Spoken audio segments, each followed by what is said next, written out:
ओम सर्वमंगल मांगल्ये शिवे सर्वाधि साधिके शरणत्र्यंबिके गौरी नारायणी नमस्तुते। हम पंडित अरुण कुमार मिश्रा कार्यक्रम धार्मिक दृष्टिकोण में +1 टेलीविज़न के माध्यम से नवरात्र विशेष कार्यक्रम लेकर के उपस्थित भइल बानी। आज नवरात्र के 8वां दिन महागौरी के पूजन के विषय में हम अपने लोगों के लगे समक्ष प्रस्तुत करें कि महागौरी के नाम कब पड़ल,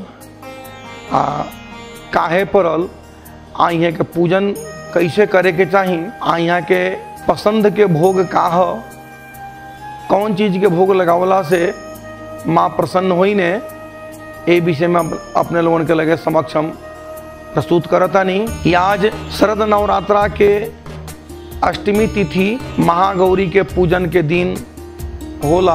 महागौरी के पूजन में पूर्व बतावल पूजन सामग्री के अनुसार महागौरी के पूजन के विधान है। महागौरी के पूजन करे के चाही।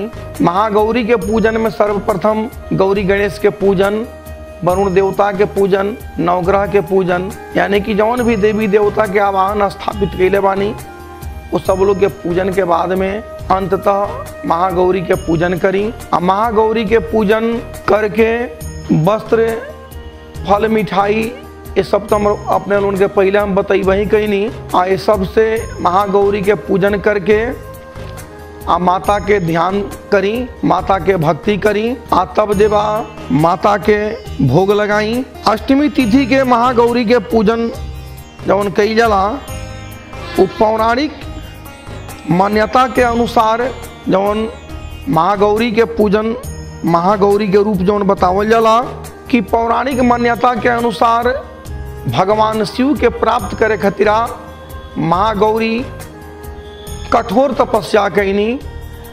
इतना कठोर तपस्या कैनी उनकी तपस्या के कारण से वहाँ के पूरा रंग जेबा काला पड़ गई।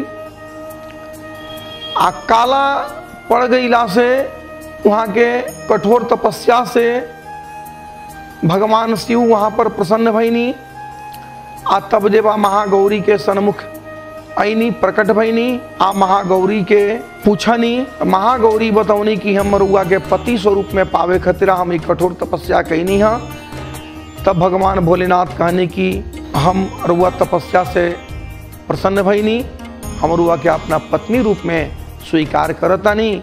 जब भगवान भोलेनाथ महागौरी के अपना पत्नी रूप में स्वीकार कैनी तब भगवान भोलेनाथ के सुंदर गौर्य वर्ण के तेज से महागौरी के रूप भी गोर हो गई, सुंदर हो गई, जौन के कारण से वहाँ के नाम जेवा महागौरी पड़ल। महागौरी के पूजन के दिन, अष्टमी के दिन कन्या पूजन के भी विधान बतावल बा कि महागौरी के पूजन के अष्टमी के तिथि के दिन कन्या पूजन भी करे के विधान बतावल जाला।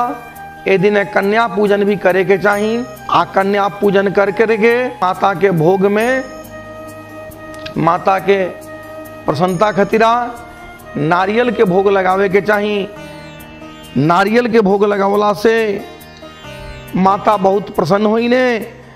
अपना भक्त के मनोवांछित फल के वरदान प्रदान करी ने। महागौरी के रूप बेहद करुणामयी, दयामयी रूप है, जमुना से माता अपना भक्त के ऊपर बहुत करुणा भी बरसाई ने। आज भी भक्त महागौरी की आराधना सच्चा मन से करेला ओकरा पर माता बहुत प्रसन्न हुई ने। अपना भक्त के सब प्रकार के सुख प्रदान करी ने, ओकर सारा दुख जेबा दूर करी ने। महागौरी के पूजन में माता के नारियल के भोग लगाई, जमुना से माता बहुत प्रसन्न हुई ने। अपना भक्त के मनोवांछित फल के भी वरदान प्रदान करी ने।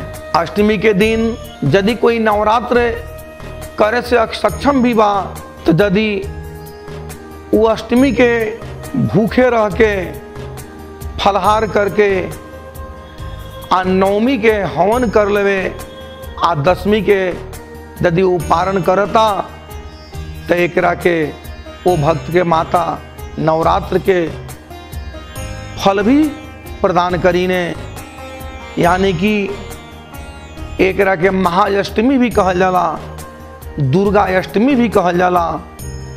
ऐसे महाअष्टमी के दिन भक्त के चाहिए जे महाअष्टमी के व्रत भी कर ली, एक प्रकार से माता के प्रसन्न भी कर ली, अपन मनवांछित फल के वरदान प्राप्त कर ली।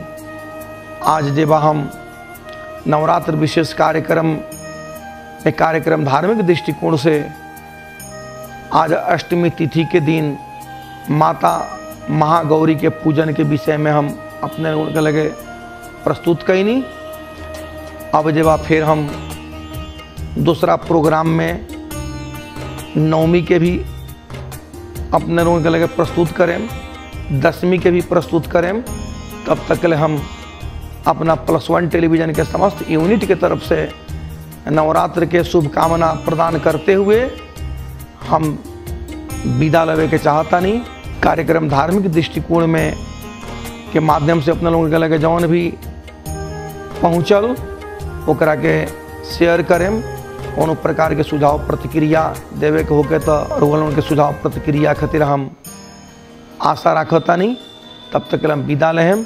जय माता दी।